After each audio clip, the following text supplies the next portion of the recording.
మొదటిగా ఇంత గొప్ప అవకాశాన్ని ఇచ్చిన తండ్రి అయిన దేవునికి హృదయపూర్వకముగా కృతజ్ఞతాస్తుతులు స్తోత్రములు చెల్లిస్తూ, అలాగే కూడి వచ్చిన మీ అందరికీ నా హృదయపూర్వకమైన వందనాలు. అందరూ బాగున్నారా? చాలా మంది రాలేదన్నమాట. ఓకే, ఏదేమైనప్పటికీ మనం దేవుని పనిలో ముందుకు కొనసాగాలి కాబట్టి ఇచ్చిన అవకాశాన్ని సద్వినియోగపరుచుకుంటూ మనం ముందుకి కొనసాగలం. ఇది నాన్న మనం నేర్చుకోబోయే అంశం. ఇది 2 సార్లు మాట్లాడాను, కానీ అదే టాపిక్ని మార్చి మళ్ళీ దాన్ని రెడీ చేశాను. 2 సార్లు ఆన్లైన్లో ఒకసారి మాట్లాడా, మొన్న శుక్రవారం సాయి వాళ్ళ ఇంట్లో కూడా మాట్లాడా. దాన్నే ఆ విషయాలు టచ్ చేసుకుంటూ ఇంకా మరికొన్ని విషయాల్ని మీకు తెలియజేస్తాను. మనం నేర్చుకోబోయే అంశం ఏంటంటే మార్గం. ఏంటి మన అంశం? మార్గం. కింద క్యాప్షన్స్ కూడా పెట్టుకోవచ్చు మీరు. ఏది మార్గం అనే దాని కింద జీవ మార్గమా, మరణ మార్గం కింద క్యాప్షన్ పెట్టుకో. చూడండి, మనకు ఒక మార్గం ఉంది. ఉదాహరణకి కొన్ని మాటలు చెప్తాను మీకు. ఇది యథార్థంగా జరిగిన సంఘటనే. ఇది జరిగి చాలా రోజులు అయిపోయింది. ఏంటంటే ఒక 4 సహోదరులు మ్యారేజ్ విషయమై అమెరికా నుండి వస్తారు. తన స్నేహితుడి మ్యారేజ్ విషయమై, అంటే పేపర్లో వచ్చిన కథనాన్ని నేను మీకు చెప్తుంది. మ్యారేజ్ విషయమై ఫారెన్ కంట్రీ నుంచి 4 వస్తారు ఫ్రెండ్స్. తన స్నేహితుడి మ్యారేజ్ విషయం వచ్చి సర్లే అని చెప్పి వచ్చినప్పటికీ వాళ్ళకి రాత్రి అయిపోతుంటే గూగుల్ మ్యాప్ ఓపెన్ చేస్తారు. దీనికోసం మార్గాన్ని చూపించడానికి గూగుల్ మ్యాప్ ఓపెన్ చేసి అది ఎదురు పెట్టుకొని వెళ్తూ ఉంటారు. అది మన ఏపీలోనో తెలంగాణలో జరిగింది, సంథింగ్ నాకు గుర్తులేదు. అయితే వెళ్తా ఉంటారు. వాళ్ళు వెళ్ళాల్సిన గమ్యస్థానానికి మ్యాప్ సెట్ చేస్తారు. సెట్ చేసుకొని ఒక మార్గం నుంచి వెళ్తా ఉంటారు. అలా వెళ్తున్నప్పుడు కొంత దూరం వెళ్తారు, చీకటి ఉండింది, మొత్తం లైట్లు కూడా లేవు. అక్కడ రాస్తున్నది, ఇదంతా రాశారు పేపర్లో. అయితే ఆ చీకటిలో వాళ్ళు వెళ్తూ చివరికి ఎక్కడికి వెళ్ళారా అంటే ఒక చిన్న పంట కాలంలోకి వెళ్ళిపోయారు. 4 ఆ స్నేహితుడి మ్యారేజ్కి వచ్చారు. వచ్చి మార్గం కోసం గూగుల్ మ్యాప్ ఓపెన్ చేశారు. ఆ మార్గం వాళ్ళకి ఎక్కడికి తీసుకువెళ్ళింది అంటే ఒక పంట కాలంలోకి తీసుకెళ్ళింది. ఎక్కడికి తీసుకెళ్ళింది వాళ్ళని? ఒక పంట కాలువ. పొలాలకి నీళ్లు పెడతారు, కాలువలు ఉంటాయి కదా, దాంట్లోకి వెళ్ళిపోయారు వాళ్ళు. దీన్ని గూగుల్ మ్యాప్ నమ్ముకొని దాన్ని సెట్ చేసుకొని వెళ్ళాల్సిన ప్రాంతాన్ని ఫిక్స్ చేసి వెళ్తున్న క్రమంలో ఆ కారు వెళ్తున్న క్రమంలో వాళ్ళకి రూట్ ఎటు చూపించిందంటే లెఫ్ట్ తిరగాలంగానే లెఫ్ట్ తిప్పగానే పంట కాలం. మరి అది ఎలా చూపించిందో వాళ్ళు ఎలా చేశారు, కానీ 4 చనిపోయారు. 4 సహోదరులు చనిపోయారు. ఆ విషయం ఆ మ్యారేజ్ చేసుకుంటున్న తన స్నేహితుడికి తెలిసినప్పుడు, అప్పటికి మ్యారేజ్ అయిపోయినట్టుంది. తర్వాత అతను వచ్చి అవన్నీ ఇదంతా పేపర్లో రాశాడు అనమాట. రాసినప్పుడు నేను చదివా ఈ విషయాన్ని. ఇలాగా వాళ్ళు మార్గాన్ని దేంట్లో చూసుకున్నారా అంటే గూగుల్ మ్యాప్ లో సెట్ చేసుకున్నారు. మరి మనం వెళ్ళాల్సిన మార్గం ఏంటి? క్రైస్తవులమైన మనం వెళ్ళాల్సిన మార్గం ఏంటి? మన మార్గం ఏంటి అని మనం ఆలోచించగలిగితే ఇలా చాలా విషయాలు రాశాడు బైబిల్ గ్రంథంలో. అసలు ఈ మార్గం గురించి చాలా విషయాలు రాయబడినాయి, కానీ వాటిలో కొన్ని విషయాలు మీకు నేను పరిచయం చేస్తాను. వెళ్దాం బైబిల్ గ్రంథంలోకి వెళ్దాం. ద్వితీయోపదేశకాండం.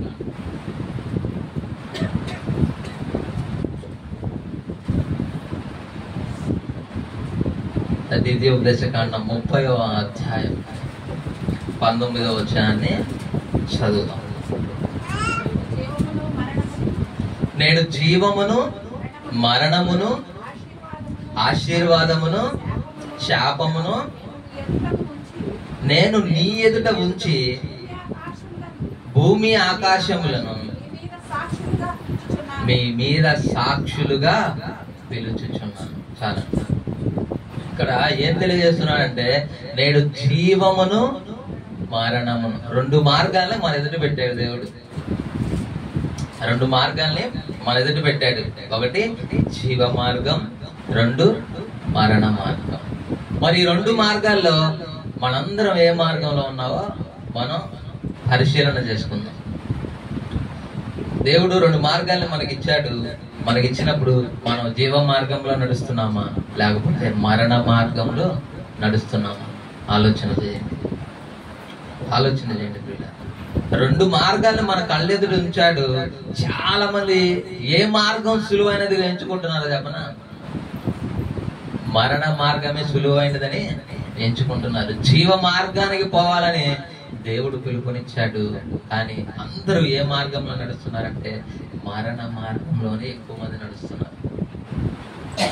అది నువ్వెలా చెప్పగలవు అని అంటే మనం చాలా మందిని చూస్తున్నాం లోకంలో. వాళ్ళందరూ ఏ మార్గంలో నడుస్తున్నారు? మన బంధువుల్లోనే తీసుకోండి, మన సహోదరుల్లోనే తీసుకోండి, మన స్నేహితుల్ని తీసుకోండి. వాళ్ళు ఏ మార్గంలో ఉన్నారు? జీవ మార్గంలో ఉన్నారా? మరణ మార్గంలో ఉన్నారా? నా మార్గంలో నడిస్తే మీకు నిత్య జీవం ఇస్తానంటున్నాడు దేవుడు. కానీ వాళ్ళందరూ ఏ మార్గంలో నడుస్తున్నారు? మరణానికి, పాతాళానికి పోయే మార్గంలో నడుస్తూ ఉన్నారు. దేవుడు అందరికీ పిలుపునిచ్చాడు. అందరూ జీవ మార్గాన్ని ఎంచుకున్నారు. అనంటే చాలా మంది ఆ మరణ మార్గంలో నడుస్తూ ఉన్నారు. మరి వారందరినీ దేవుని మార్గంలో మనం ఎలా నడిపించాలి? ఎలాగ తీసుకొచ్చారు చాలా మంది భక్తులు? ఆ పని అందరి మీద ఉందా? ఉంది, అందరి మీద ఉంది. ఆ మార్గంలో నడవాలంటే ప్రియులారా చూడండి, ఒక భక్తుడు తెలియజేస్తూ ఉంటాడు. చూద్దాం, ఆ మాటను చూసి ఇంకొద్దిగా ముందుకి కొనసాగుదాం. యోబు గారు చూడండి, యోబు గారు ఒక మాట మాట్లాడుతూ ఉంటారు.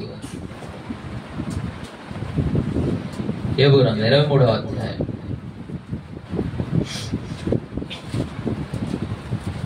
యోబు గ్రంథం 23వ అధ్యాయం 10వ వచనాన్ని చదువుతాం.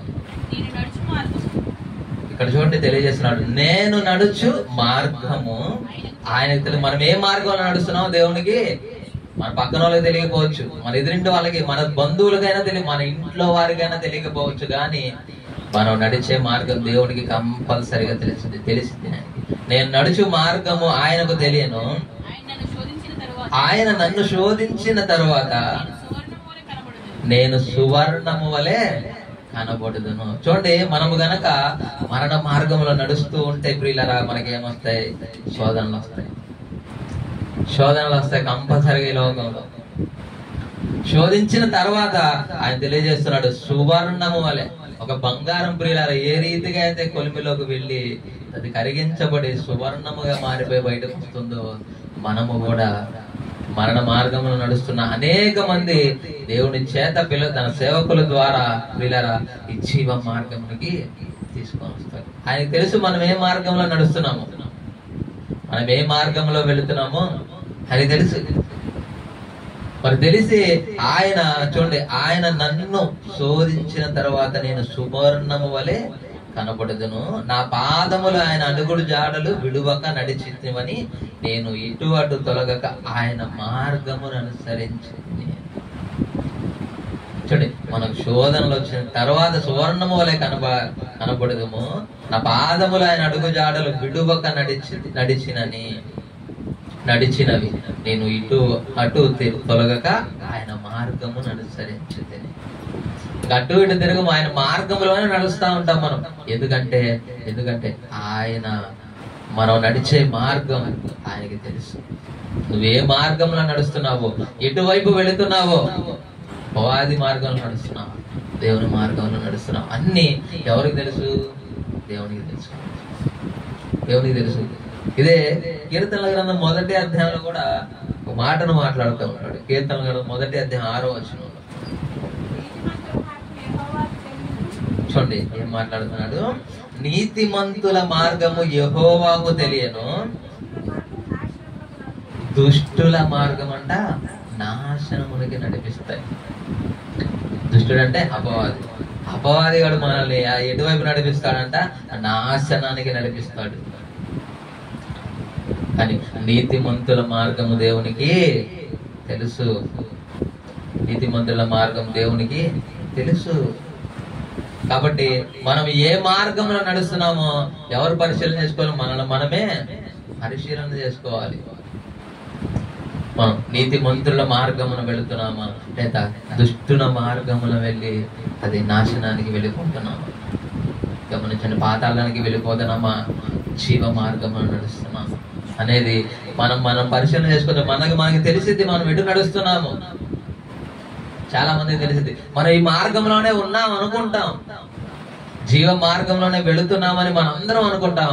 కానీ ఎక్కడో ఒక చోట, ఏదో ఒక దినాన, ఏదో ఒక సమయాన మనల్ని పడేయడానికి వాడు ముందే ఉంటాడు. ఎప్పుడెప్పుడు పడేద్దామా, ఎప్పుడెప్పుడు వీడిని పాతాళమున మార్గం నడిపిద్దామా అని చూస్తూనే ఉంటాడు ప్రియులారా.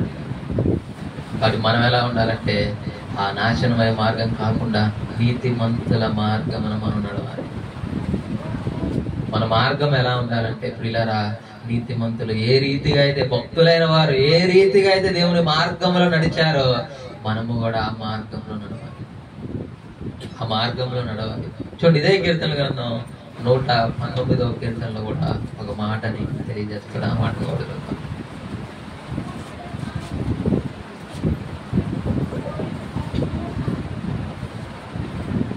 చూడండి, ఈ మార్గంలో మనం నడవాలంటే చూడండి, దావీదు గారు ఒక మాట తెలియజేస్తున్నాడు. 119వ కీర్తన 37వ వచనం. వ్యర్థమైన వాటిని చూడకుండా నా కన్నులు త్రిప్పివేయము, నీ మార్గములలో నడుచుకొనుటకు నన్ను బ్రతికింపుము. చూడండి పిల్లలు, ఏంటంటే వ్యర్థమైన వాటిని మనం చూడకుండా నా కన్నులు త్రిప్పివేయము. మన కన్నులు త్రిప్పివేసుకోవాలి వ్యర్థమైన వాటి. ఈ దినాల్లో ఎన్ని వ్యర్థంగా మనం చూస్తా ఉన్నాం. మొబైల్ మనకి వ్యర్థమైంది ఏదైనా ఉందంటే అది మన చేతిలో ఉన్న మొబైలే. ఇందులో మనం దీన్ని కరెక్ట్ గా వాడుకుంటే దేవుని సేవకు చాలా ఉపయోగపడింది. అలాగే నాశనానికి తీసుకెళ్ళడానికి కూడా చాలా బాగా ఉపయోగపడింది. అవునా కాదు? అవును.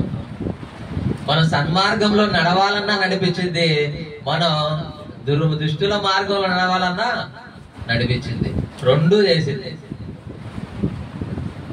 మనం ఏదేదో అసలు మన మొబైల్లోనే మనకు 2 మార్గాలను చూపించింది. కాబట్టి మనం ఏ మార్గంలో ఉన్నాం గమనించుకోండి. వ్యర్థమైన వాటిని చూడకుండా నాకు కన్నులు త్రిప్పివేయమని దావీదు గారు మాట్లాడుకున్నాడు. నీ మార్గములలో నడుచుకొనుటకు నన్ను బ్రతికింపుము. చూడండి, ఆయన మార్గంలో నడిపించడానికి బ్రతికించు అని బ్రతిమలాడుకున్నాడు.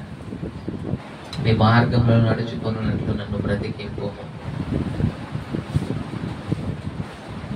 చూడండి, మనము కూడా దేవుని సన్నిధిలో బ్రతిమాలుకోవాలి. వ్యర్థమైన వాటిని చూడకుండా నా కన్నులు తిప్పివే. నీ మార్గములు యందు నడుచుకొని నన్ను బ్రతికించు. నీ మార్గంలో నడుస్తాను నేను అని చెప్పి తెలియజేయాలి. చూడండి, సామెతల గ్రంథంలో కూడా ఒక మాట ఉంటుంది. చూద్దాం ఆ మాట.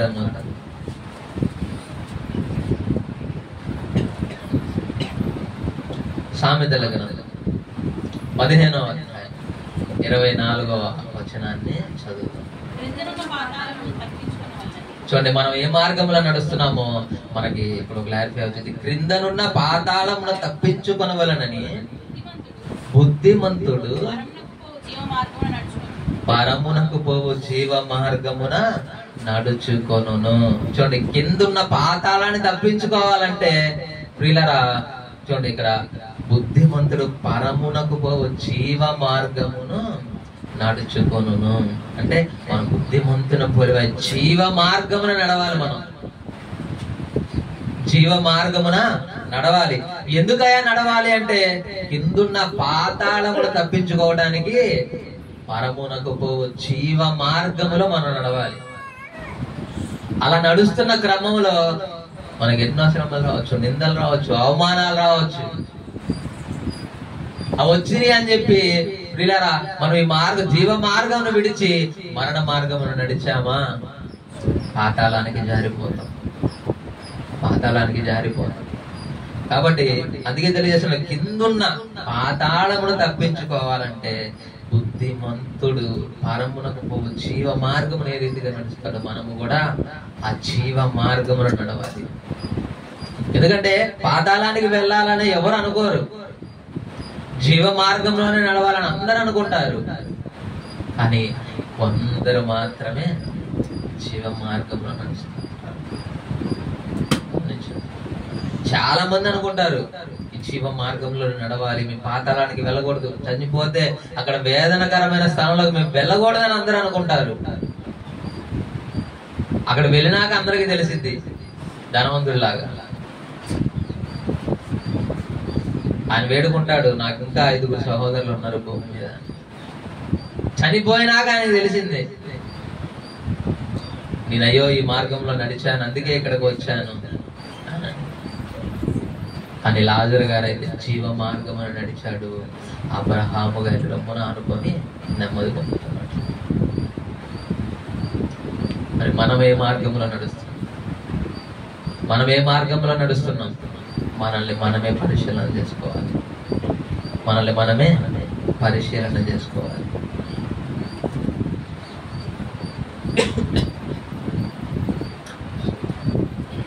చూడండి, ఇదే సామెతలు 15 ఒక పేజీ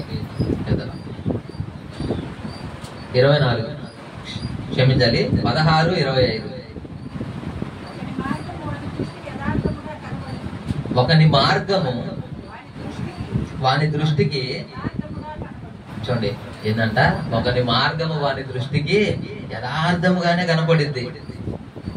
యథార్థముగానే కనపడింది. ఎందుకంటే మనం నడుస్తున్న ఒక మార్గంలో అది యథార్థమే అని మనకు తెలిసిద్దా తెలియదా? తెలుసు, అది యథార్థ మార్గమే అని మనం అనుకుంటాం. అయినను తుదకు అది మరణమునకు చేరును. మనం అనుకుంటాం ఈ మార్గం సరైనదే అని, నేను నడుస్తున్న మార్గం కరెక్టే అని మనం అనుకుంటాం. యథార్థమైన మార్గమే ఇది అని మనం అందరం అనుకుంటాం. అయినను తుదకు అది మరణమునకు చేరును. అది మరణానికి దారి తీస్తుంది. మనం అనుకున్న మార్గంలో మనం నడిచామంటే అది మరణానికే దారి తీసింది. కానీ దేవుడు చెప్పిన మార్గంలో మనం నడిస్తే జీవ మార్గానికి నడిపించింది. జీవ మార్గంలో మనం నడవగలుగుతాం. జీవ మార్గంలో మనం నడవగలుగుతాం. చూడండి, అది తుదకి మరణమునకు దారి తీసింది. కాబట్టి మనందరము జీవ మార్గంలో నడవాలని దేవుడు పిలుపునిచ్చాడు. కానీ అనేక మంది ఈ మరణకరమైన మార్గంలో నడుస్తూనే ఉన్నారు. చనిపోయి నరకానికి వెళుతూనే ఉన్నారు. మనందరం గమనించాలి. యెషయా గారు కూడా ఒక మాటని తెలియజేస్తూ ఉంటాడు. యెషయా గ్రంథం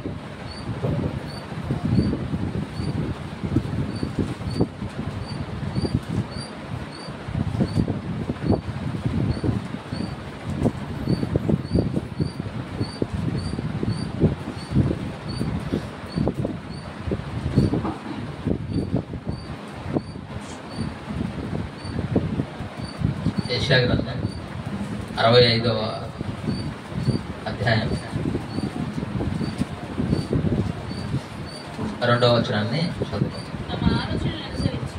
తమ ఆలోచనలను అనుసరించి చెడు మార్గమున నడుచుకొనుచు లోబడనొల్లని ప్రజల వైపు దినమంతయు నా చేతులు చాపుచున్నాను. దేవుడే మాట్లాడుతూ తమ ఆలోచనను అనుసరించి చెడు మార్గమును నడుచుకొనుచు, అంటే మన ఆలోచన చొప్పున మనం ఎప్పుడైతే నడుస్తూ ఉంటామో చెడు మార్గమున, చూడండి వాళ్ళ వైపు అంట ఆయన హస్తాన్ని చాపి చూస్తూ ఉన్నాడు. నా పిల్లలు నా వైపు ఎప్పుడు నడుస్తారా? దినమంతయు ఆయన చేతులు చాపుతున్నాడు. ఆయన చేతులు చాపుతున్నాడు. ఇది మన ఆలోచనల చొప్పున మనము చెడు మార్గమున నడుచుకొనుచు లోబడనొల్లని ప్రజల వైపు దినమంతయు నా చేతులు చాపుచున్నాను.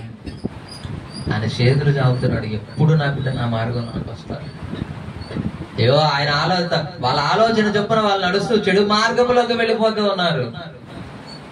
ఎప్పుడు నా మార్గంలోకి వస్తాడని దేవుడు తన చేతులు చాపుతూ ఉన్నాడు. దినమంతా ఆయన చేతుల్ని చాపుతూ ఉన్నాడు. ఆయన చేతుల్ని చాపుతూ ఉన్నాడు. కానీ ఆయన చేతిలోకి వెళ్ళక వాళ్ళ ఆలోచనల చొప్పునే వాళ్ళ మార్గంలో వాళ్ళు నడుచుకుంటూ చెడు మార్గమున నడుచుకుంటూ వెళుతున్నారు. అనేక ఆయన పిలుపునిస్తున్నాడు, ఆయన చేతులు చాపుతున్నాడు, నా మార్గంలోకి రండి, అలా చేయబడుతుంది. కానీ చాలా మంది ఆయన చేతులలోకి రావట్లేదు. ఆయన చేయి విడిచిపెట్టేవారుగానే ఉన్నారు తప్పితే ఆయన చేతుల్లోకి వచ్చి ఆయన మార్గంలో నడిచేవారు అరుదుగా ఉన్నారు. చాలా అరుదుగా ఉన్నారు. చూద్దాం, కొత్త నిబంధనలో కూడా కొన్ని మాటలు రాయబడి ఉన్నాయి. వాటిని కూడా చూసుకొని మనం ముగించుకుందాం. మత్తయి సువార్త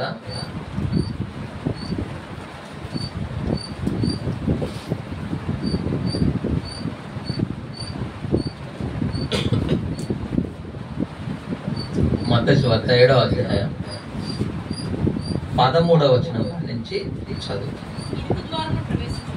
చూడండి, ఈ జీవ మార్గం ఎలాంటిదంటే ప్రియులారా, చదువుదాం. ఇరుకు ద్వారమున ప్రవేశించుడి, నాశనమునకు పోవు ద్వారము వెడల్పును, ఆ దారి విశాలమునై ఉన్నది, దాని ద్వారా ప్రవేశించువారు అనేకులు. అంటే చూడండి ప్రియులారా, ఏం తెలియజేస్తున్నాడంటే ఇరుకు ద్వారమున ప్రవేశించాలి. ఇరుకు ద్వారమున ప్రవేశించాలి. ఇరుకు ద్వారం అసలు వెళ్ళగలుగుతామా? ఇరుకుగా ఉండిద్ది ఆ మార్గం. ఆ మార్గంలో వెళ్ళాలంటే కొద్దిగా కష్టం, కొద్దిగా కష్టపడాలి. కష్టపడైనా వెళ్ళే వాళ్ళు కొద్ది మంది. అది కష్టంగా ఉంది, మేము వెళ్ళాం అని అనుకునే వాళ్ళు చాలా మంది ఉన్నారు. చూడండి, ఇరుకు ద్వారం ప్రవేశించుడు అని ఒక మాట తెలియజేస్తూ నాశనముకు పోవు ద్వారము వెడల్పుగా ఉందంట. చాలా పెద్దది. నాశనానికి పోయే దారి చాలా పెద్దది, వెడల్పును, ఆ దారి విశాలమునై ఉన్నది. విశాలంగా ఉండిద్ది. మనం ఎట్లాగైనా పరిగెత్తచ్చు, ఎట్లాగైనా వెళ్ళచ్చు ఆ మార్గంలో. విశాలమైన మార్గం ఇది. నాశనానికి వెళ్ళే మార్గము వెడల్పును విశాలమునై ఉన్నది, దాని ద్వారా ప్రవేశించేవారు అనేకులు ఉన్నారు. దాని ద్వారా ప్రవేశించేవారు, దాని ద్వారా ప్రవేశించారు. ఆయన ఒక మాట తెలియజేసి ఇరుకు ద్వారం ప్రవేశించండి అని తెలియజేస్తూ, నాశనముకు పో ద్వారం వెడల్పును, ఆ దారి విశాలమునై ఉన్నది, దాని ద్వారా ప్రవేశించేవారు అనేకులు ఉన్నారు. తర్వాత జీవమునకు పోవు ద్వారము ఇరుకును, ఆ దారి సంకుచితమునై ఉన్నది, దాన్ని కనుగొను వారు కొందరే. దాన్ని తెలుసుకునే వాళ్ళు కొంతమందే. ఆ ఇరుకు ద్వారమున ప్రవేశించే వారు కొంతమందే. అనేకులు ఉన్నారా అంటే ఉన్నారు. ఏ మార్గంలో నడుస్తున్నారు వారంతా? నాశనమునకు పోయే మార్గానికి నడుస్తూ ఉన్నారు. అది విశాలముగా ఉంది. ఆ విశాల మార్గంలో వెళ్ళాలని ఎంతో మంది వెళుతున్నారు. కానీ జీవమునకు పోవు ద్వారము ఇరుకుగా ఉంది, కానీ ఆ దారి సంకుచితమునై ఉన్నది, దాన్ని కనుగొనేవారు కొద్ది మందే.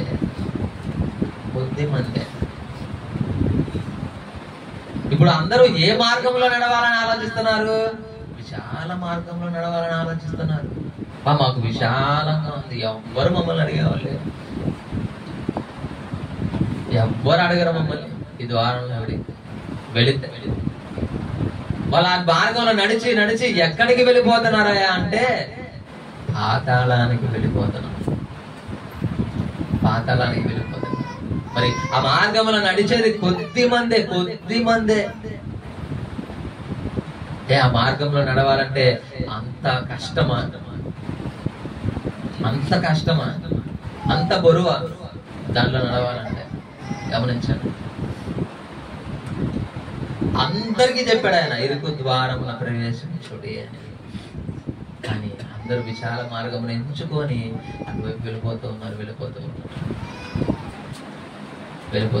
చాలా. చూడండి, ఈ మార్గము ఎవరి ద్వారా ఏర్పడిందో కూడా చాలా మంది తెలుసుకోలేక ఇంకా ఆ విశాల మార్గంలోనే నడుస్తూ ఉన్నారు. విశాల మార్గంలోనే నడుస్తూ ఉన్నారు. ఇక్కడ ఆ మార్గంలో నడవాలంటే నిందలు వస్తాయి, అవమానాలు వస్తాయి, శ్రమలు వస్తాయి, కష్టాలు వస్తాయి. అయినప్పటికీ చాలా మంది ఆ మార్గంలో కొద్ది మంది నడుస్తున్నారు. చాలా మంది విశాల మార్గాన్ని ఎంచుకుంటూ ఉన్నారు. విశాల మార్గాన్ని ఎంచుకుంటూ ఉన్నారు. గమనించండి, ఆయన వచ్చినది ఎందుకు? జీవ మార్గమున మనల్ని నడిపించడానికి వచ్చాడు ప్రభు అయిన యేసుక్రీస్తు ప్రభువారు. అక్కడికి వెళ్ళాలంటే నేను ఫస్ట్ చెప్పినట్టుగా గూగుల్ మ్యాప్ లో సెట్టింగ్ చేసుకొని పరలోకం అని కొడితే మనం వెళ్ళాం. దారి మనం ఇక్కడ మార్గాన్ని నిర్దేశించుకొని గూగుల్ మ్యాప్ లో కొడితే మనం వెళ్ళాం. దానికి కొన్ని క్వాలిటీస్ కావాలి. మన బ్రతుకులలో అవి చూపించాలి. అప్పుడే జీవ మార్గమున జీవానికి మనం వెళ్ళగలం. చూడండి, మనం అందరము క్రైస్తవంలోకి వచ్చేటప్పుడు కొన్ని వాగ్దానాలు చేస్తాం, కొన్ని మాటిస్తాం. మన పాపంని క్షమించి మన పాపం చేస్తున్నామని గ్రహించి మారు మనసు పొంది బాప్తిసం తీసుకునేటప్పుడు కొన్ని వాగ్దానం చేస్తాం. ఎప్పటికీ నీలో నుంచి, నీ మార్గం నుంచి తొలగిపోయినా, నీ మార్గంలోనే నడుస్తాను అని దేవునికి మాటిస్తాం. అందరం, మీరైనా నేనైనా సరే మాటిస్తామేమో, ఇస్తాం. కానీ ఇచ్చిన మనము ఆ మార్గంలో నడుస్తున్నాం, ఆ జీవానికి పోయే మార్గంలో నడుస్తున్నాం. గమనించండి, ఎంతమంది వైదొలిగిపోవట్ల, ఇరుకుగా ఉంది. ఈ మార్గం ఇరుకుగా ఉందని విశాల మార్గాన్ని ఎంచుకోవట్ల. తర్వాత ఫస్ట్ లో పరిగెత్తుతారు, ఉడుకు రక్తం కదా, అప్పుడే పుట్టారు కదా, పరిగెత్తుతారు పరిచయం. కొన్ని దినాలు గడుస్తాయి. తర్వాత ఏమెళ్తాం, ఆ మార్గంలో ఏం నడుస్తాం, ఇరుకుగా. కానీ ఇది మనకి బాధలు ఉన్నాయి, తెల్లారిదాయి కట్టాలి, కుటుంబాన్ని చూసుకో. ఏ మార్గం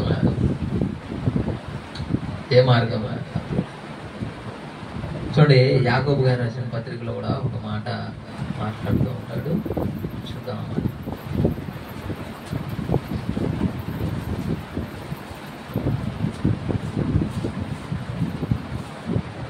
5వ అధ్యాయం. చూడండి, మనం ఒకరిని రక్షించాలంటే వాడిని మనం ఏ మార్గంలో నడపాలో చూడండి. యాకోబు గారు 5వ అధ్యాయం 20వ వచనంలో, పాపిని వాని తప్పు మార్గము నుంచి మళ్లించువాడంట మరణము నుండి ఒక ఆత్మను రక్షిస్తాడు. ఇప్పుడు మన సహోదరులే ఉన్నారనుకోండి, తప్పు మార్గంలో, పాపపు మార్గంలో నడుస్తున్నాడు, పాపి అన్నాడు. మనము మన సహోదరులే కానీ మనం పాపిని వాని తప్పు మార్గము నుండి మళ్లించువాడు మరణము నుండి ఒక ఆత్మని రక్షించి అనేక పాపములు కప్పివేయునని తాను తెలుసుకొనవలెను. ముందు మనం తెలుసుకోవాలి. అయ్యో, వాళ్ళ మార్గంలో వెళ్తున్నారే, మన మార్గంలో నుంచి మనం జీవ మార్గంలోకి మనం నడిపించాలి. ఒక ఆత్మని రక్షించాలి, నరకానికి వెళ్ళకుండా అని ఒక నిశ్చయత కలిగి ఉండాలి. క్రైస్తవుడు అనుకుంటే ప్రతి వారు ఒక నిశ్చయత కలిగి ఉండాలి. అయ్యో, ఒక ఆత్మ నశించిపోయి నరకానికి వెళుతుంటే మనం రక్షించుంటే అది జీవ మార్గానికి వెళ్ళేది కదా అని గ్రహించాలి. చూడండి, ఇందాక నేను చెప్పా, మనం బాప్తిసం తీసుకున్నప్పుడు ఆ దేవునికి మాట ఇస్తామని, ఆ మాటను చూసుకొని మనం ముగించుకుందాం. ద్వితీయోపదేశ కాండం.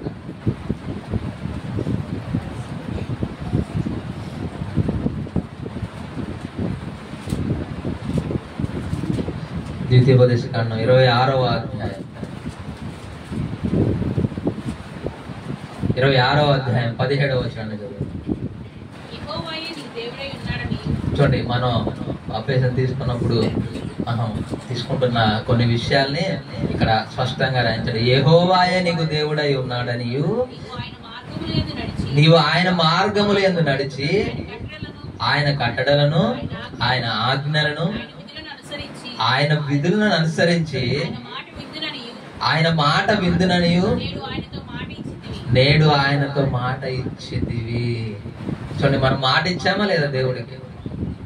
నీ ఆజ్ఞలను అనుసరించి నీ కట్టడలను, అదే నీవు ఆయన మార్గంలో నడిచి, మనం ఆయన కట్టడలను, ఆయన ఆజ్ఞలను, ఆయన విధులను అనుసరించి ఆయన మాట విందుననియు నేడు ఆయనతో మాట ఇచ్చాం. మనం మాట ఇచ్చామా?